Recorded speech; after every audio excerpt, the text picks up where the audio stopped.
This episode of Speech Science is brought to you by Presence Learning. At home, are you ready to take back control of your career and get your life back in balance? Teletherapy offers a powerful career choice to let you practice at the top of your license, with flexibility in scheduling to adjust your caseload up or down as needed, and the ability to serve a broad range of students within a supportive community of professional colleagues. That is the hardest part about teletherapy, Mike, was trying to connect with other therapists. When we were working in the same building, it's super easy. Yeah, I totally agree. But when you're working with a great organization like Presence Learning, you have the ability to collaborate with a great community of professionals. To learn more about the benefits of teletherapy and joining the largest community of teletherapists, visit presencelearning.com to read their new blog post, 5 Reasons for a Teletherapy Career.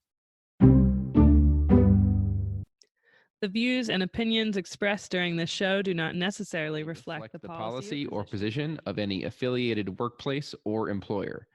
The views and opinions of this show do not constitute recommendations for therapy. Please contact a licensed SLP for individual consult on your situation. Please listen carefully. What is communication?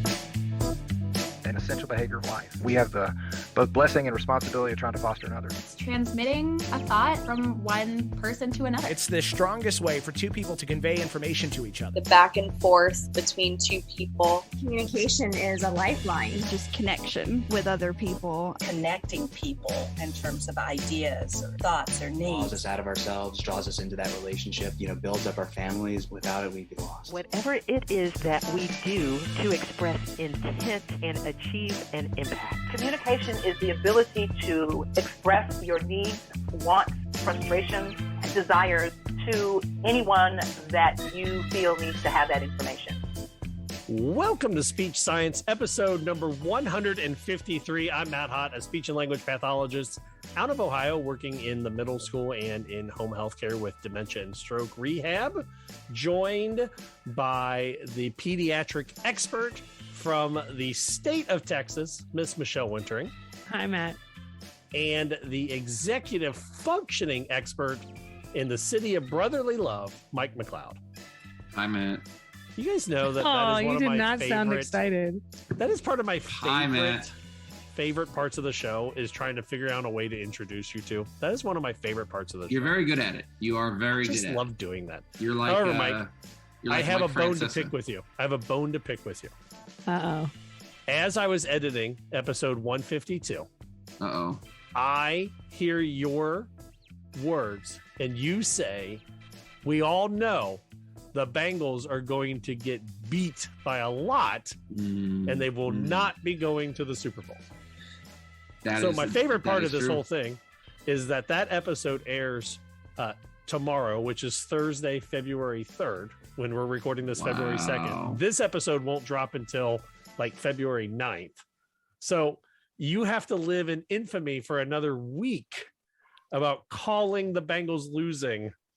Hey, that was a you massive, know what, though? I think upset. Mike is in good company with calling that because a lot Boomer of people Esiason thought the Bengals would make it. You're right, I know, but a lot of people he played for the Bengals. Did not think. But it's the year of the tiger. The Chinese New Year is this week, so the year of the tiger is close enough to a Bengal. I've been blasting some Kelly or Katy Perry and the Eye of the Tiger song, whatever that song is. Got a whole playlist. Hey, I'm rooting for them big time. This is literally the battle of two completely different teams.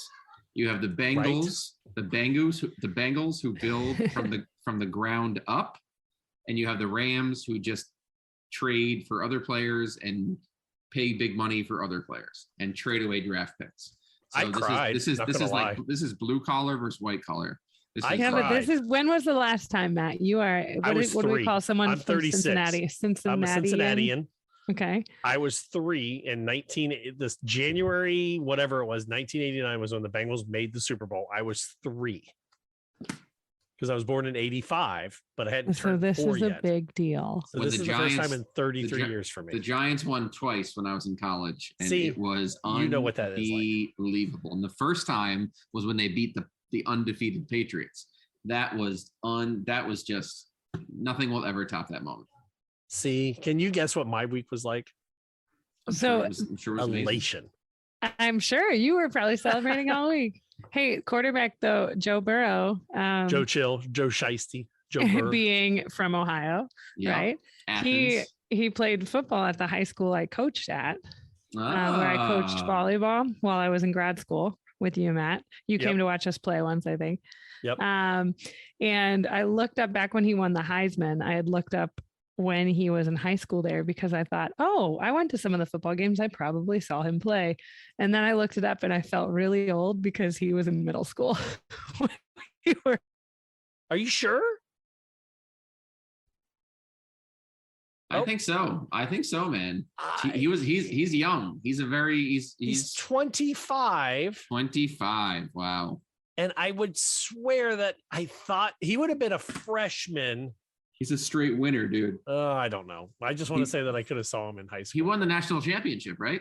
Right. And Heisman and all of that fun stuff. Hey, so he's gonna keep on winning. Can't get rid of him. All right, Mike. How has your week been? It's been great. It's been very, very busy. Very, very busy. So pretty much nonstop action. So we're right in the thick of things now, man. You know, the holidays are long gone. We're into February now. Today's February 2nd.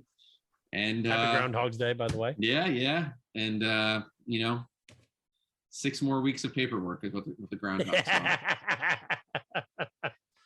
And then Michelle, how has your week been? My week has been pretty good. Nothing overly exciting, but I'll give a shout out to Goodwill. I actually worked there. I think you knew that, in between undergrad and grad school. I worked for Goodwill Industries, but so when you shop at Goodwill, right, you're supporting their programs, which help people with disabilities or barriers to employment. So I always love shopping at their thrift stores. Now, point being, got a really good find at the thrift store this week, which is going to be great for this bad weather coming in. Do you know those they're like round balls and you connect the green sticks between them to build all sorts of forts? Oh, yeah. I don't know the name of it right now. I always call it like kerplunk. It's not kerplunk, but it's big. You can climb in it.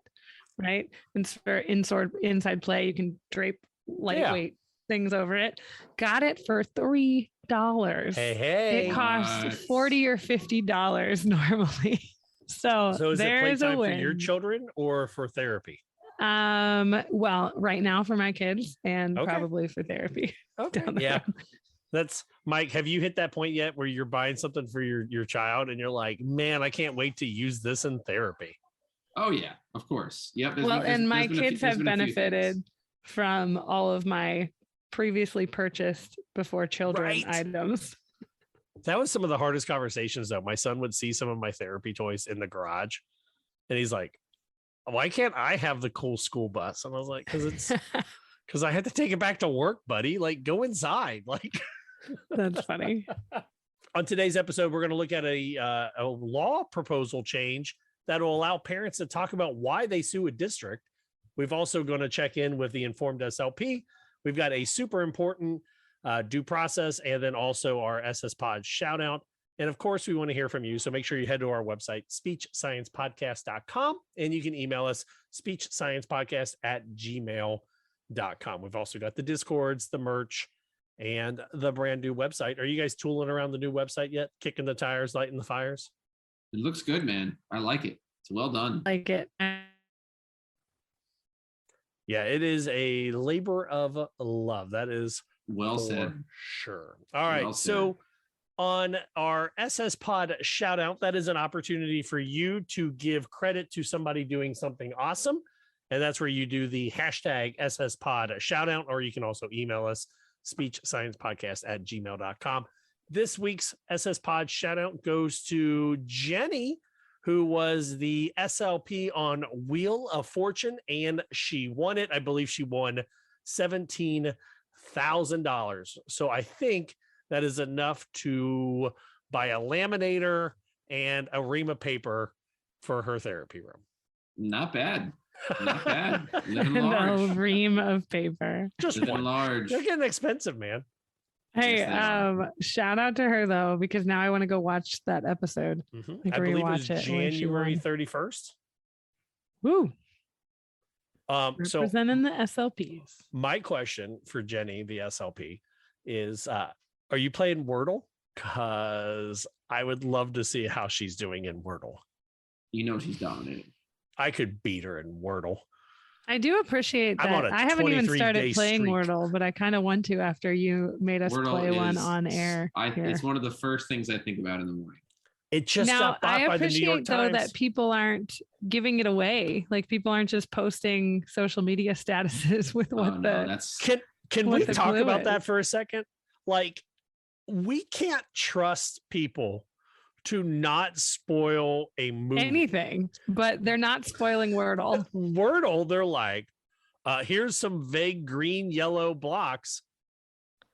I did it today. It is such a wonderful, like, in everything that is going wrong in the world, it is such, Michelle, you're right. It is such a like spotlight of joy that no one is ruining. People are all keeping this surprise. I love it. Secret. That is the SSPOD Shoutout. And on the flip side is the SSPOD Due Process. That is your opportunity to bring something to the court of opinion, and we will try to do our best to help answer it.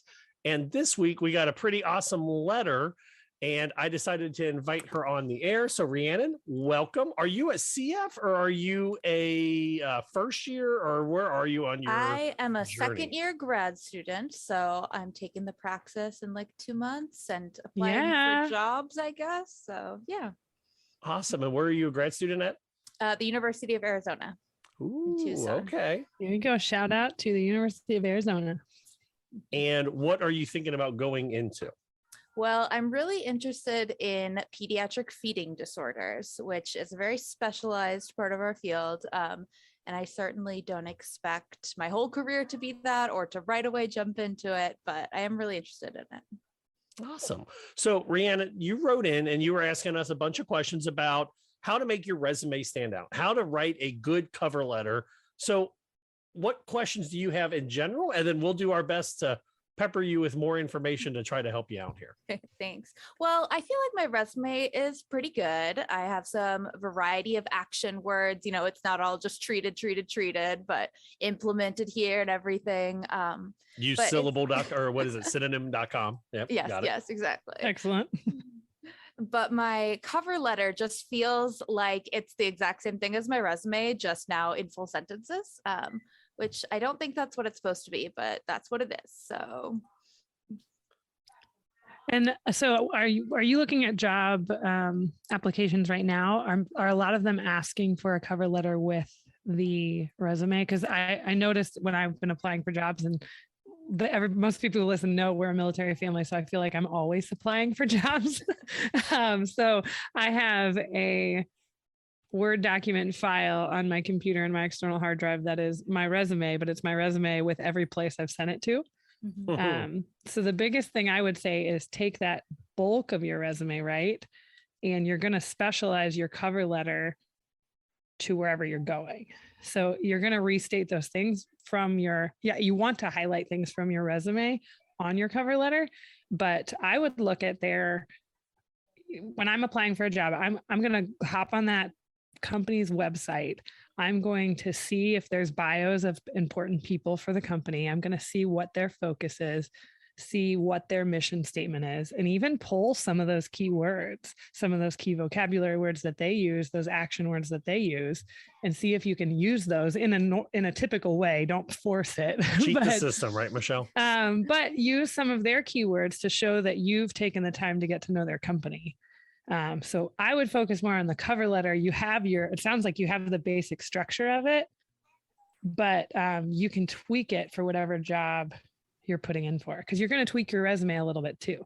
You want to highlight the experiences or the clinicals you've had that best fit it first. And especially say you're applying for a job that's feeding specific, make a section on your resume that is pediatric feeding, general feeding, oral motor, whatever it is that you have some extra training or continuing education you've done or anything. So that would be my thought, is adapt the cover letter. What do you think, Matt? Yeah, so I had to pull up my cover letter that I got my current job, and I had to look through it. And my second paragraph in my cover letter, so the way my cover letter is centered is that, it says to whom it may concern, I'm applying for the job at blah, blah, blah. And I kind of briefly summarize all my positions. But in that second paragraph, I put in why I'm a speech therapist. and why I do what I do. So this is where I put in about how I actually enjoy working with students and, out of the classroom setting. And I kind of give a little anecdote why. And then my third paragraph, I talk about, I just kind of expand a little bit on some of the things that I put into my resume that maybe are not related to speech therapy, but are important to me. So I mention about how coaching typical high school students has impacted and improved my therapy mindset, as well as being nominated for different positions in the district and getting something funded. So I would definitely add that into your cover letter as well to show who you are, because what they're going to be doing is a lot of times these hiring places will get your resume and then they'll just throw it on a big pile and they'll read it, but you need to put something in there. Because I think you even mentioned in your email, Rhiannon, that, let's see, what is it that you said that almost everyone has the same experiences? Is that what you said? Oh, it's a bit generic, right? Yes. So I think what you want to do is that what can make you unique is, why are you in this field? You're in this field because of something. And that is your unique experience. Michelle and I are in our field for very specific reasons. Something happened to us, and Mike in the same way. Something happened to us that said, we need to be here. So I'm going to ask you, why are you a speech therapist? Or why are you becoming a speech therapist? You're not a speech therapist yet. You're not one of us yet. Well, first off, You're really so glad. Close. You're so close, but you're not there, I'm really glad that you're saying all these things should be in my cover letter, because I feel like I can use all the millions of documents I made for applying to grad school for the same thing now, because I talked about these things in my million different statement of purposes, and they were all you really can. Yes. Use that same passion for this field. Yeah. And some of them were it should be 2 pages. Others were it should be 200 words. So I'm I have it in so many different formats. This is good. So, and that's good to use that same idea, because like you said, the job applications are going to be the same way, especially when they're word limited, character limited in an online application, which a lot of them are. They leave you only so much space to write something, or they want you to send the resume, but also copy and paste your resume into this online document. So use those skills that got you into grad school. Well, to answer your question, though, I want to be a speech pathologist because I'm really interested in working directly with families to help them and their children especially reach their full communicative potential. And I think it's really important to be involved with families, since language and feeding, if that's what I want to do, and food are just such an integral part of being a human that we should all have the best access to that we can. And we need to make sure that we're really taking into account the culture and family perspectives to do that, since they're so personal. But I don't think go. Your cover letter. You just wrote your cover letter right there. There we go. And I wanted to say something. I was going to say, make sure you go back and re-listen to this. But the first part where you said oh, I think communication is important, I was kind of okay. I mean, that's what we all put. And then when you said the part about food being important, that I saw all of a sudden you went from okay, this is what I practice, to, oh my gosh, this is what I'm excited for. That's what goes in. Mike, you own a private practice. What do you, if you are looking for extra therapies or therapists, always looking what for would you look therapists. For in a cover letter? I agree that the cover letter would be, you can look at a cover letter and know if it's just copied and pasted in generic. I think that's a super important point to make, is you can tell, I've gotten cover letters that have the wrong business name on it, that are clearly old and outdated. You're just looking for something that seems, I would rather get a cover letter that's a couple of sentences than a long one that is old, outdated, and has errors in it. But in terms of the resume, one thing that I definitely don't do is look at the college and the legitimate and looking for a top tier college. I don't care if someone, went to a small little tiny place to get their master's, or they went to NYU or whatever. I could care less. I care more about the individual. And honestly, it comes down to the interview. At the end of the day, the resume is a piece of paper. The cover letter is a piece of paper. But if you're going to be someone working with children and working with students, it's all about the interview. Mm-hmm. But that resume and that cover letter are what get you the interview. So yeah. Well, a lot of times, with speech jobs, speech openings, they're doing interviews with just about every resume they get.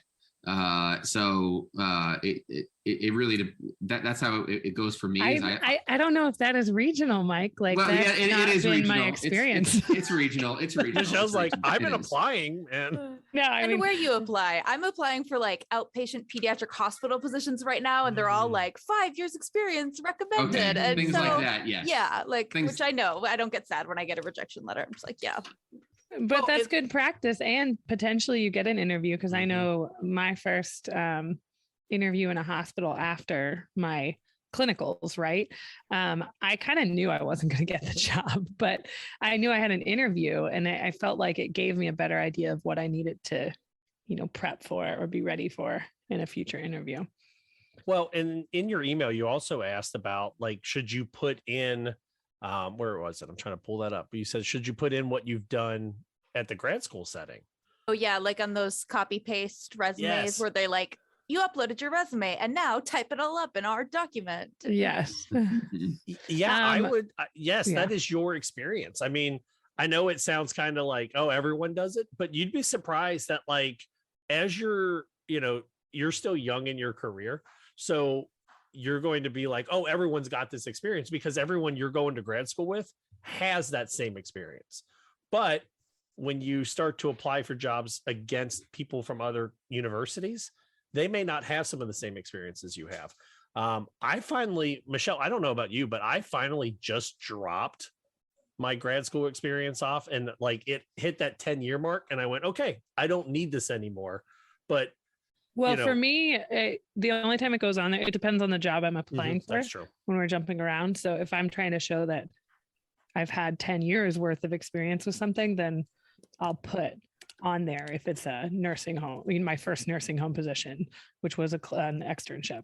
So it totally depends on the job. But like Matt said, depending on the setting you're going for, the longer you're in SLP, you start to kind of weed off listing the other experiences. Or you can sort them, because even now, I'm guessing you probably had other volunteer and job experiences in other undergrad, or if you had time between undergrad and grad school. So divide it up. There's nothing that says you can't split it up in your resume to say, speech specific experience in this section, and then other related experiences, which might include right now. I mean, if you want to work with kids, anytime you've worked with kids as an SLP or not, that seems appropriate. Or if it's working in a nursing home or a hospital, have you volunteered? What experiences, what externships in the hospital? So, tailor that resume. It's just copying and pasting, but tailor it to which job you're putting in for. How many pages are your guys' resume? 1. Depends on what job I'm applying for. You always got to limit it to 1. No, I disagree with that. I totally disagree with that. I'm giving a lot of bad info tonight, guys. No, I don't think it's bad. I think it's very dependent on the job. Rhiannon, how long is your resume? Mine is 2 pages, but I was very careful to make sure that if somebody only looks at the first page, they still would probably get a good picture of me. Okay. Yeah. Well, and I am with Mike on the, that most places are not going to care where you went to school. And I've worked in how many different states now. And I think the only reason they've ever asked me where I went to school is just because they're like, oh, you've lived all these places. Where did you go to school? It's not because they're concerned about where I got my speech degree. They care 2 things: that I have my C's, typically. A couple states don't, but most do. Most care that you have your C's, and that I have my state license. And if I don't have my state license, that I qualify for it and can get it quickly. So that's all they care about. If you have those 2, they're like, check the box. She's got a state license. We're good to go. Mike, if somebody sends you a resume that's more than a page or 2, would you read the whole thing? I'm looking at highlights. I'm not sitting there. He's looking for keywords. Yeah, I'm not sitting there looking through the whole thing. Again, it's the interview. Like, I want to get to know the person. I'm telling you right now, a little inside info. I'm looking them up on Facebook. I'm looking them up on Instagram. I'm trying to see these people and learn a little bit about them, do a little deep dive in, looking at their digital footprint before I message them back. And so, Mike, I just shared with you. Watch your socials. I just shared with you. Yes. We'll get to that in a second. Mike, I just shared with you my resume, my front page. Too much? I think it's too spaced out, but that's a formatting thing. I don't see podcast host on there. I know. What's up with that? Because I not have on to the go first down page. It depends on the job. My affiliations, awards, and licensure. Look at that. Speech science co-founder and audio producer. That needs to have its own section. But my resources that should be on top of that list. But my references are an entire page as well. How come we're not references? Yeah, because you know what, man, I haven't written a resume since 2018 because I haven't needed one. Those people probably aren't even real. So I will say, Mike, real quick though, you as a private practice owner are obviously going to personally interview and meet and have to get along with and click with anyone that you would hire or bring on. That's the difference between a small setting, working for a private practice, where that's going to happen. I've worked for private practice before. But if you're applying to like the VA system, for example, or some other big hospital network, you're going to be submitting a resume and copying and pasting it into a certain format that their computer reads and looks for keywords and spits out ones that don't fit that. And then the hiring managers only see a very limited number that meet X qualification before it goes. So again, totally depends on the setting. Yeah. It totally depends on the setting. You're absolutely right. And I'm speaking from my own experiences. But once again, it's not, I really don't think the school that you go to, the grad program you go to, is as important as it used to be. Your externship placements are definitely important. That's very important. And speaking to the, having those people as references is important. And yeah, if you have speech science, if you're subscribed to speech science on your phone, that's a plus. So Mike, you actually brought up a good question. Okay, Rhiannon, you're much younger than the rest of us just because you're still in grad school.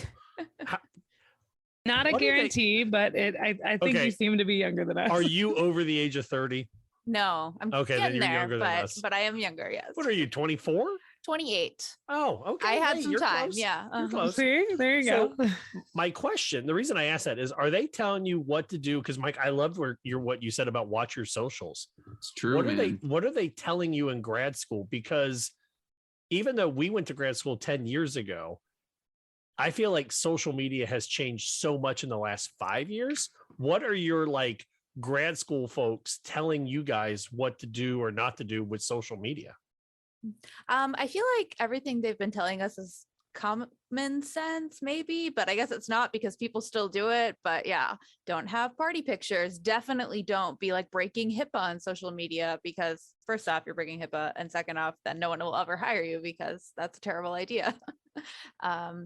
I guess my question, as somebody who I don't think I struggle with this concept of not putting things I wouldn't want a job to see, my question would be, is it weird to not have much of a social media? Is it something that if I don't post about speech stuff that someone's going to be like, well, maybe she's not that dedicated? Or... No. Socials are for you to, someone with a work-life balance is good. You don't got to be on there talking about articulation and stuttering and voice, and you don't got to be doing that. Just your social you don't media. Need a social media if you don't want one. You don't, but it is nice to kind of be able to connect a face to a name on a resume. Sometime in the future there's probably going to be pictures on a resume. Yeah, you know what I mean? But overall, just make it just checking their social medias and looking for any red flags or red hats, and then that's it. See, I would disagree with what you guys said there for just a bit. It's I think having a social media and having a digital presence is super important now, because I do feel that there is it doesn't necessarily need to be related to speech. You don't need to be making TikToks about how you can make the best Play-Doh, or you're the best at using the thickening agents. But I think there is a sense that if I Google who you are and I can't find you, my immediate thought is why? Even if it is a dead account, at least I go, oh, okay. Rhiannon did try to do something and then just doesn't do it anymore. But if I go, oh my gosh, you are person non grata, I'm either thinking, okay, why is this person shunning the internet so much? Is she going to be really difficult to get new information to or about, or do they not? I know it sounds kind of backwards, but like, if you don't have a Twitter, if you don't have a Instagram, if you don't have a Facebook, if you don't have something, then my immediate thought is, okay, what else don't they do? So do they not look at new research online? Are they, at least that's my immediate thought. That's an interesting take that I had not thought of, Matt. But I would push back on it a little bit, because your Google search may only turn up, that is only going to turn up if somebody has a unique name. I think, Rhiannon, you have a more unique name that somebody might be able to find with a Google search, right? I have a more unique last name that I know it comes up me or one other woman named Michelle Wintering in the interwebs world that I don't know, but I'm probably somehow related to. But if somebody's name is John Smith or, Joe Johnson, I don't know, some generic name, you're going to find hundreds of them. So you don't even know who it is. Right. So I guess fair. I would argue that someone's social media presence or posting or existence of social media does not necessarily correlate with their ability to use technology, ability to find research. That's fair. So I think this just means that you're not very good at Googling people, because I can definitely find Joe Johnson if I have his resume too. So. Well, yeah, then you have his address and everything. So yeah, you know what though? Maybe this is like that weird media background that I came from, where they taught us to make sure that the first 4 or 5 images that Google pulls up about us is what we want to be seen. I mean, so my undergrad, I don't even know if you know this, Matt, my undergrad was in public relations, which feels irrelevant now because it's changed right now. So much since then. I had a double major. I was psychology and then public relations. And I was making media packets and giving out at the time floppy disks and CDs and then eventually flash drives. But now I don't even, they scan QR codes for media packets. They do some handheld ones, but I mean, we were taught similar to make sure that what comes up on that Google search is appropriate, especially when we were working or planning for a client, like a marketing PR type client, is we want whatever people pops up on the internet to be what we want it to be, not what happens, for everybody. So I understand that perspective. I guess I would I think the social media part is so interesting now, and even more so in the last 2 years, because everyone has been forced into it, even if they didn't want to before. Well, and the field has changed so much, Rhiannon, like from when we were in grad school. Mike, how old are you? Or what year did you graduate grad school? 2015. Okay, so I'm how old do you think I am, Matt? I couldn't remember. I'm 13. Michelle, you're 12, right? For what? Grad school, 2012. Yes, yeah, 2012. And then Mike's 15. Maturity levels here. Maturity level, yeah. I'm only 12. Even then, 10 years ago, it was you got to have, for men, short hair, no colors, women, no shaved hair, no weird facial, like anything, and then no tats invisible. And in the last 10 years, that has changed so drastically, as like the people that were against that when you come out of grad school are now like, that doesn't even matter. So I don't know where I was going with this, other than with the idea of social media. Maybe that's changing too. Yeah. Because don't you remember that? Like we had people come in, or maybe that was just because I was in the Omni program, but like people that owned private practices came in and talked to some of the students and were like, yeah, if you have a tattoo, we don't want to see it if you come into an interview. I remember that from undergrad, like interviewing classes, being like, don't show that stuff on the interview day. Even as someone who's married, I've not worn my wedding ring to interviews just because I don't want the comments. I don't want somebody to ask about my spouse or my kids in the interview. Are you going to be moving technically they're not supposed to, but what are you going to say in an interview, right? That is none of your business. And I will take my resume to the next company because I know I don't have this job. The other question that you asked, Rhiannon, and I thought it was super interesting. You asked if we should you play up some of more unique experiences. What did you mean by that? And then I think maybe we can respond a little bit better.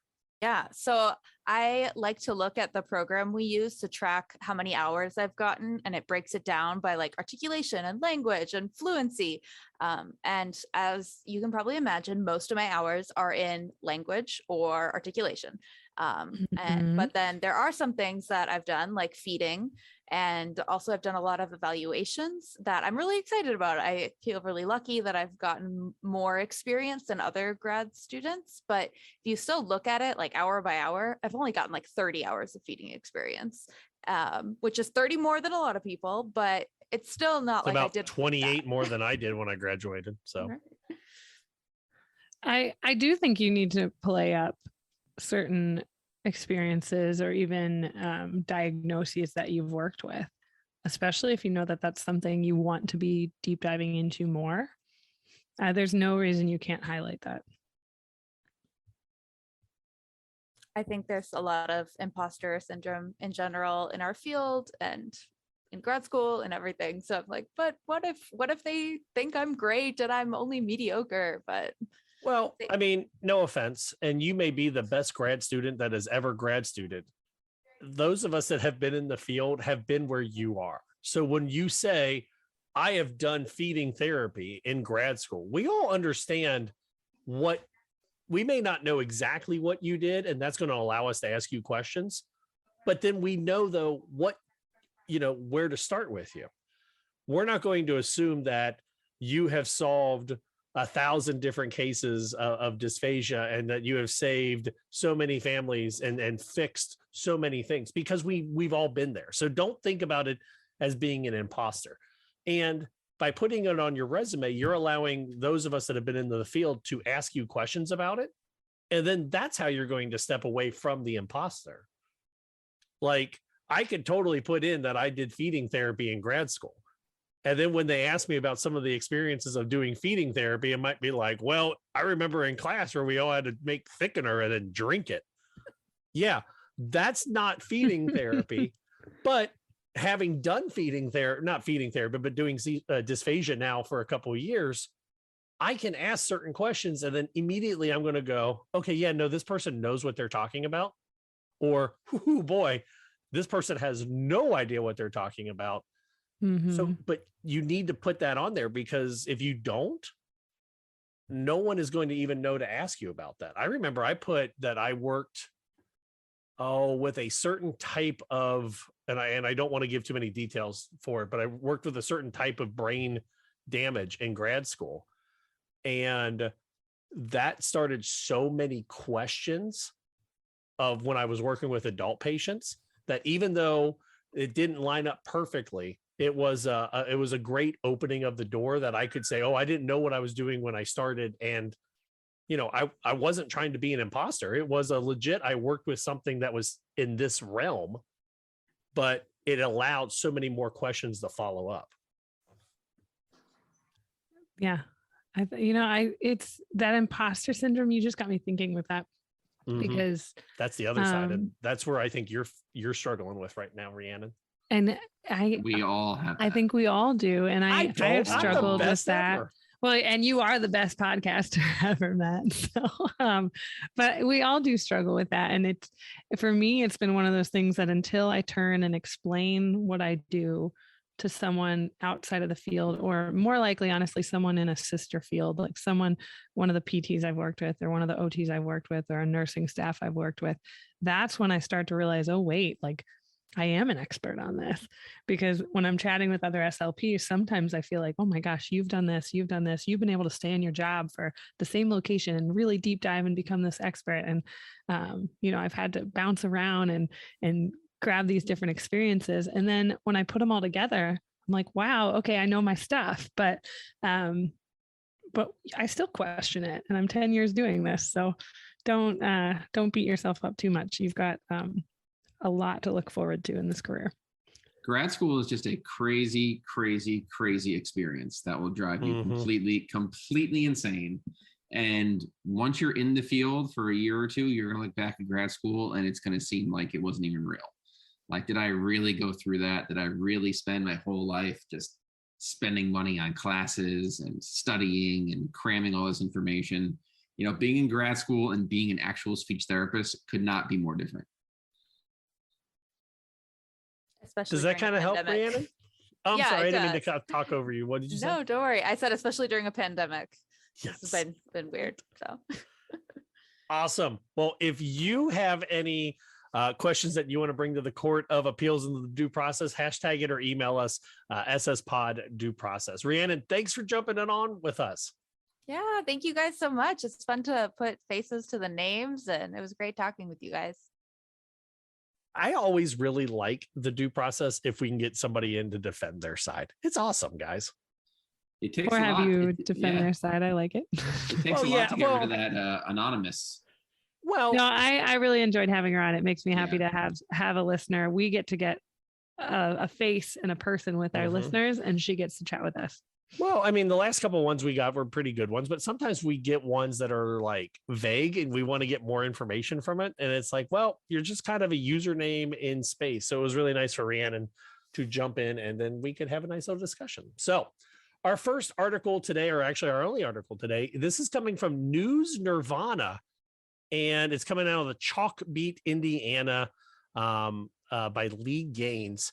Did you all know that, and I guess I didn't know this, that it is pretty commonplace for parents that sue school districts to have to sign a non-disclosure agreement, an NDA? And what does this NDA do? So basically, they are under an indefinite NDA to talk about why they sued the district and what they got out of suing the district. Do not disclose, right? What does it stand for? Non-disclosure agreement. Non-disclosure Basically, agreement. There we they go. cannot talk about what they got, why they sued, and what the district did or did not admit to doing. What's interesting, I mean, I guess it just never occurred to me to think of that. I know that many legal cases that are settlements in particular, involve an NDA. A non-disclosure agreement, but it hadn't occurred to me until this story that was common in regards to special education, which also makes me wonder, what stories are we not hearing about? Exactly. Because of that, because we've talked about court cases on air with special education, but is it? I mean, it kind of stresses me out. How many of them are out there that we don't know about? Well, and this article this is coming from Indiana. So, I mean, it is a state that has a lot of special education issues that they're working through. But they mentioned that most of the NDAs in Indiana come with a, what is they call it? It was a money liability. So that if the parents talk about it, they have to pay an undisclosed amount of money to the school districts. Is this kind of almost commonplace with a lot of lawsuits? With a lot of settlements, yes. Yeah, a lot of settlements have that. So I don't think this is I don't think this is just for education. No, and I get that. I get why in certain cases there's NDAs and such, but like Michelle brought it up, and I kind of have that same thought.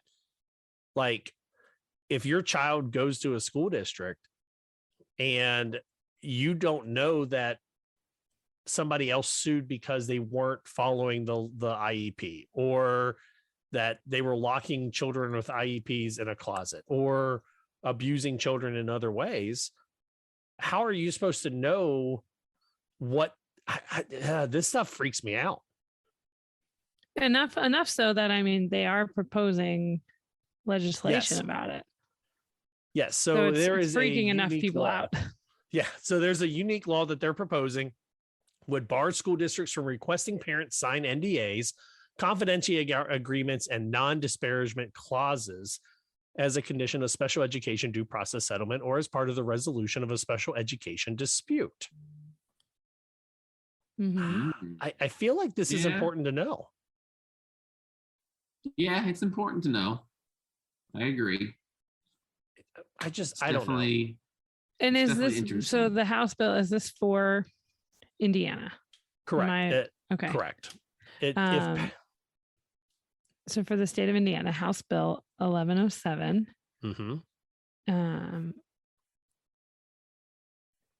Is that it would help clear up these. So what exactly is this bill saying? I'm trying to. So it says it's a one-of-kind law that it would eliminate the use of requiring a parent to sign an NDA or a non-disparaging clause against the school district.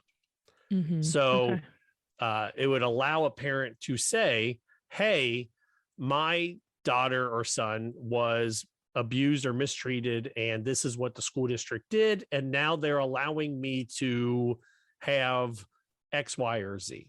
Or, they talk about due process. Let's say you take the school district to due process for a one-on-one paraprofessional for your student, and they agree to it. And then you've got to sign the NDA, and Jimmy's mom and dad want a one-on-one, but right now you can't say that you got it because then you would be financially liable to the district. Now, a counter argument, which of course is in this article too, which got me thinking, right, is that, for example, special education administrators, and I've worked for them, and they're, people who have a very hard job because they have to balance the special education requirements with supporting their staff and therapists to do their best job for the kids, right? Now, these people do fear that eliminating NDAs, because it sounds like this possible provision would say no NDAs at all, because I'm sure there's times that those would be appropriate. Their fear is that this would increase the number of due process requests, which often cost them between $10,000 and $30,000 per case, and obviously pull staff away from class and other duties. So, point for discussion. I don't know. I don't believe that, though. Do you believe that? The legal cost? Absolutely, I believe. Oh, yeah. The legal cost, but like the increase in due processes? Yes. I do. I think it would increase. Yeah. Yeah, absolutely. Okay. Do you think it would increase for like legit reasons, or do you like, okay, not by legit reasons, but like, how do I put this? Yes. If I found out that someone in my daughter's class won a due process because of something that was also affecting my daughter, then yeah, I would take the district to due process as well. But I don't know if it would increase like the fraudulent. I feel like that's like a fear tactic. Like, oh, there could be an increase of fake due process like requests. Plus, there's so many steps before due process. Yeah.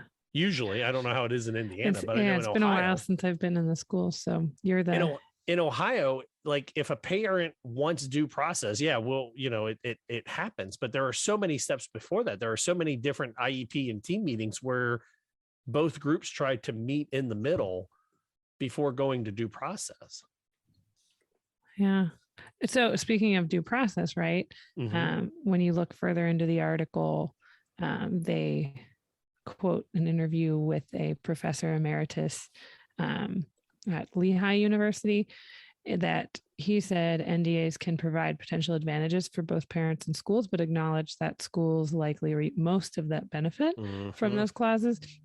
So in situations where schools agree to pay for the student's costly services, like a placement in a private school or a residential setting, the disclosure of that information would anger taxpayers who think schools are spending too much money on an individual single student. And then specifically under IDEA, right? Parents aren't entitled to monetary damages in a due process proceeding, but can receive reimbursement for things like tuition or private school placements or independent evaluations and attorney fees. And this researcher says, I find in some cases that parents' attorneys actually like the confidentiality clauses because part of the agreement is that the attorney gets their fees. Oh, interesting, right? Like now, yeah. I know that there's just a lot to this, I think, and different perspectives to consider. See, okay, so maybe I'm thinking of this because I did work in a pretty not great district in Ohio once, way back when, and I'm thinking about a teacher who literally was shuffled from classroom to classroom because of parent for due complaints. Process, right? Like, well, and it never got to due process. It never did. But through different agreements with the parents, the teacher was moved to different grades or different buildings or different whatever. So now I got to wonder, did the parents ever, and we always wondered as staff, like, why didn't the parents ever talk? Like, if you knew that this teacher was bad and was coming to teach another class, wouldn't you like warn the families of the other kids? And we were always wondering why. So now I'm wondering if maybe this was something to do with it. Maybe there were some NDAs going around at that district. But that's interesting too. Possible. But yeah, so that's where my question is that like, if we are going to be the bastions of like good therapy in and out of schools, in private practice, in nursing homes, in home health care, I feel like we also have to be the ones that are willing to air dirty laundry when we need to, if that makes sense. Now, question though, would families, as I think there's definitely families or parents who, knowing they could have an NDA, might be more likely to pursue something legally because they don't want it to be public. Well, yeah, and I think there's always the possibility that you can have the choice to sign the NDA. I just don't like the idea that they're like always happening. Yeah. That Because same then how do you researcher get- in that article, though, did talk about, school attorneys might be more likely to settle if they can keep the details hidden versus, they might want to push it further legally if it has to be public. Mike, we talked about during due process, you would Google somebody's name for like a resume. If you did and you found out a lawsuit was settled against them for something they did in a school or a private practice, would you even think about hiring them? I would 100% bring it up during the interview. Yeah, fair. You have to know because, some things are, not the speech therapist's fault. Yeah, that's true. They're not. There's a lot of red tape and there's a lot of there's a lack of support. Sometimes therapists get in trouble for attending IEP meetings and missing sessions. Good point. And they get pulled in a million different directions, and everyone knows that school leaderships don't really respect SLPs. So, I like to, dig a little deeper there. Never thought of that. Yeah. Now, I mean, again, this is a longer article. If you all listeners get a chance to look through it, I do think it has some unique perspectives because I don't think there's been a consideration for a legal pushback against NDAs for special education before. But there are some experts that are interviewed in this who say that, like someone with Indiana Disability Rights says it's very likely that these are actually public records. And that most people don't know that these NDAs are probably not enforceable or don't want to go to court to fight the school on the issue. So that is interesting as well, because why are we putting this in there, right? It becomes we'll put it in there even though they just don't really know that we can't enforce it. It's interesting you put it that way because I'm just thinking about how terrible would that look on the news when so-and-so makes a bad post about a school district on Facebook. The school district sues them for breaking the NDA. And then that school district has to go in front of the news camera to say why there was an NDA to begin with. Yeah. Right. Because they didn't do something and they had to make it up to I don't know where I fall on this now, y'all. I was really Yeah, my initial thought was against it, but if you read through the different perspectives, it kind of challenges it. And now that, like, when Mike said that part as well, like, now I'm wondering, like, how would I feel if I'm mentioned as part of a due process, not because of something I did wrong, but because of something I did wrong, but not because of something I did willfully wrong, if that makes sense. All right. Well, this was a good topic. And now I'm back to where I started, which is, I don't know, guys. Full circle. Oh man, this is the worst type of debate. It's all right. I enjoyed it. I'm glad. Mike, did you enjoy it? I sure did. I'm catching a touch of sarcasm there. You at home, where do you fall on this? Do NDAs, non-disclosure agreements, and money to be paid back to the school district if broken belong in special education or maybe even public health?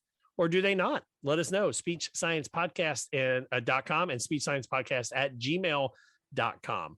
On the flip side, we're checking in with the Informed SLP, and then we come back with the Ash Spotlight. You're listening to Speech Science.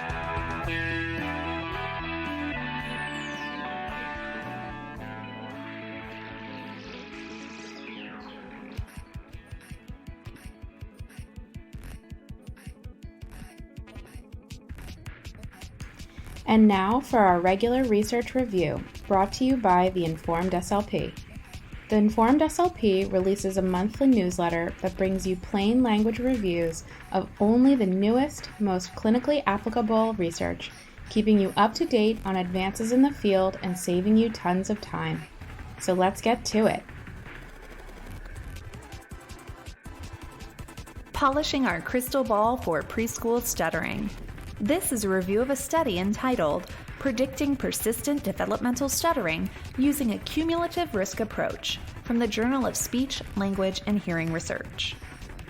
This simple screening tool can predict which preschool kids will continue to stutter. We even made you an automatic calculator. About 80% of preschoolers who stutter will recover, and we've previously reviewed studies here, and here that identified various risk factors that can help predict stuttering persistence. These factors have a combined effect known as a cumulative risk. The more factors the kid has, the greater the risk of stuttering persistence. But the challenge for busy SLPs is that there are many factors to consider, and kids who persist with stuttering can have different combinations of risk factors. This new study offers a simple approach to identifying those kids at greatest risk. Singer et al. Took 10 of the most researched risk factors and evaluated longitudinal data on kids aged 3 to 5 to determine which risk factors best predicted stuttering persistence. They did lots of fancy statistics and came up with this 4-factor model. 1, time since stuttering onset, 19 months or more. 2, speech sound accuracy, Goldman-Fristow standard score of 115 or below. 3, expressive language skills, a standard score of 106 or below on a measure like the TELD, Self-P, or Flu-Hardy. And 4, stuttering severity, moderate stuttering severity, SSI score of 17 or above.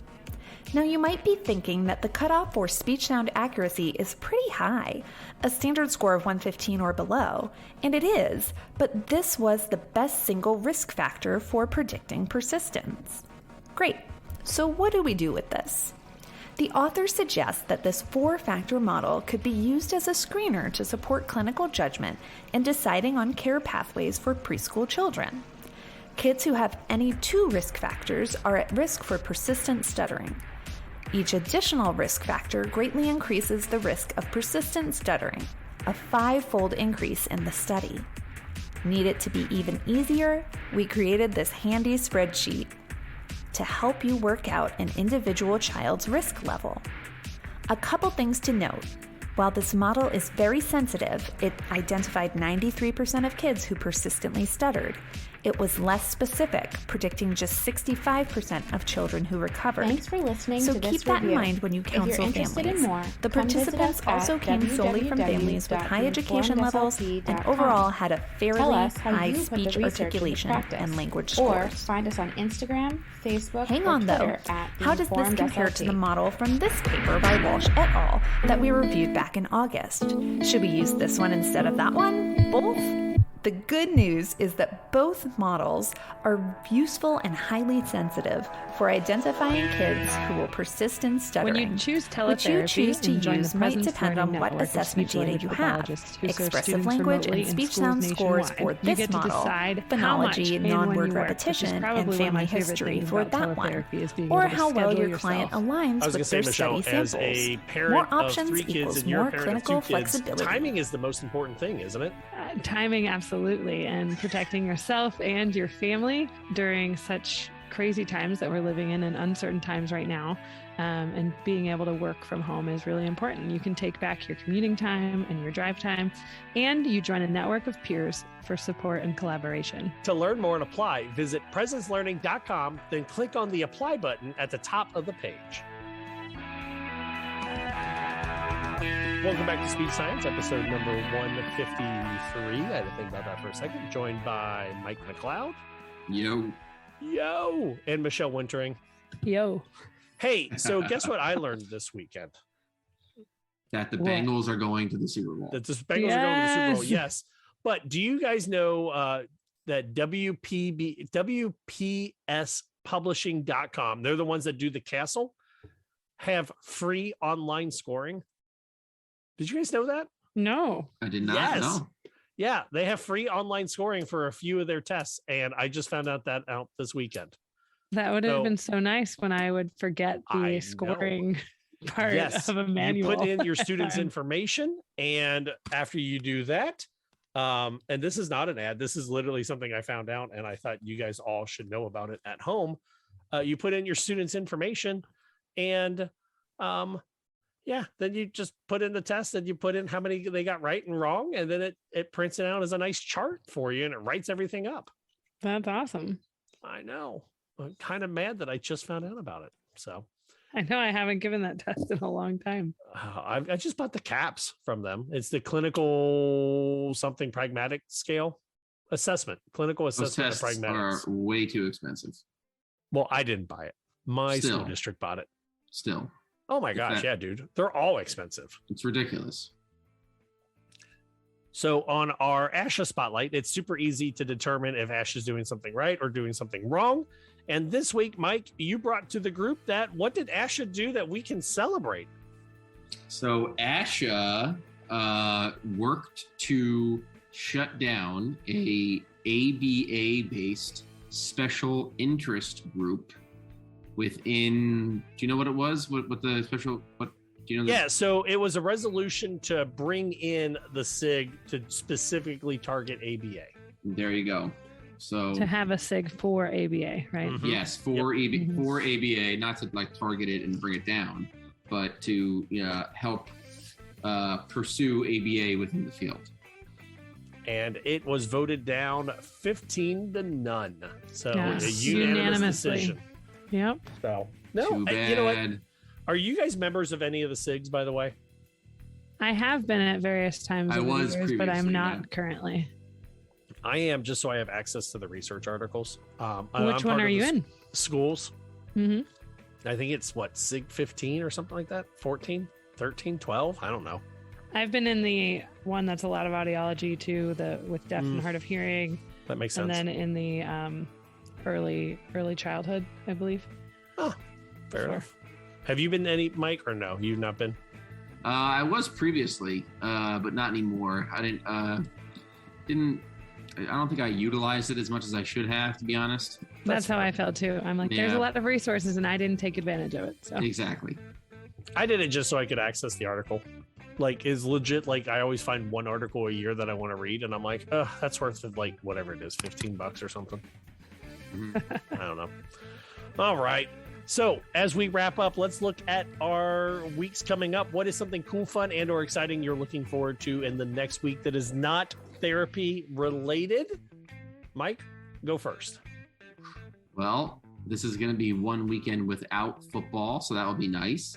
And I have my daughter's 1-year birthday coming up. Oh, Happy birthday. almost birthday. And she's asleep on the monitor. Look at her. She looks like a little peanut. I love her. She's all curled up. Tiny little baby. Michelle, what are you looking forward to? Year. That's awesome. I know. Crazy, right? It's not nuts.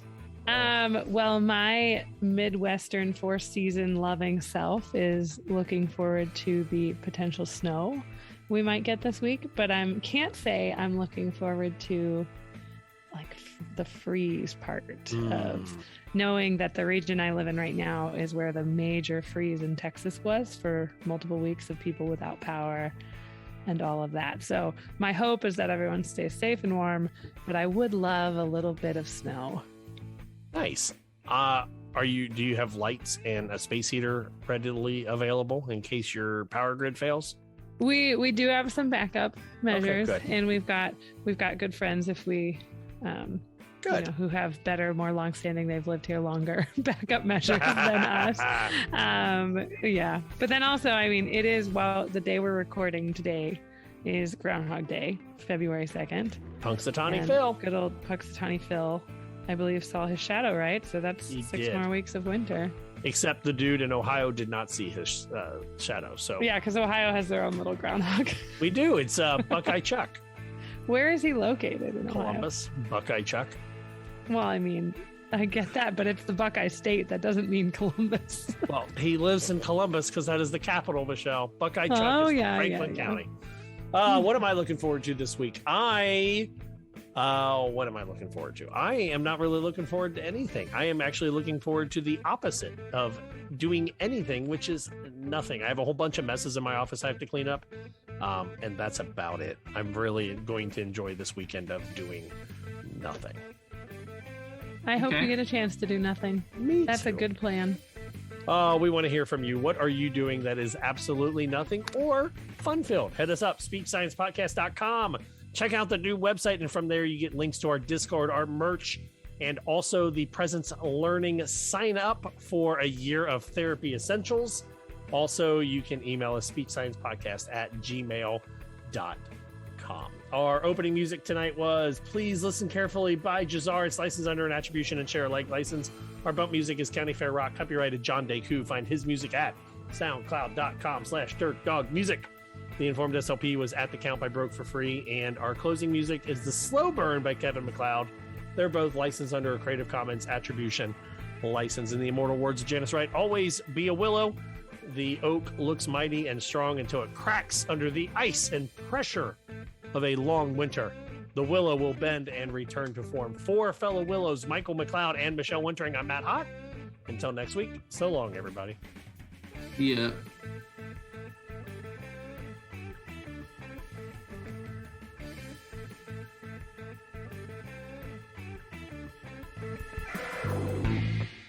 Episode number 153 of Speech Science has been brought to you by Presence Learning. Are you ready to join the thousands of clinicians who have turned to teletherapy to serve students while building a flexible career for themselves to meet their own needs? Join the Presence Learning Network and work with a community of speech language pathologists and a support team that cares about you and the children you serve. You will be working with bright, energetic people who are committed every day to opening up access to services for students and making a lasting impact in the world. Michelle, when I was doing teletherapy, that was the hardest part. Was I felt like I was on an island by myself. I didn't have a team of people to go to when I had technical difficulties or when I didn't have the right therapy materials. And with Presence Learning, you have that. You have materials, you have technical support, and you have the community to reach out to. So don't wait. Visit presencelearning.com and click on Apply as a clinician at the top of their homepage.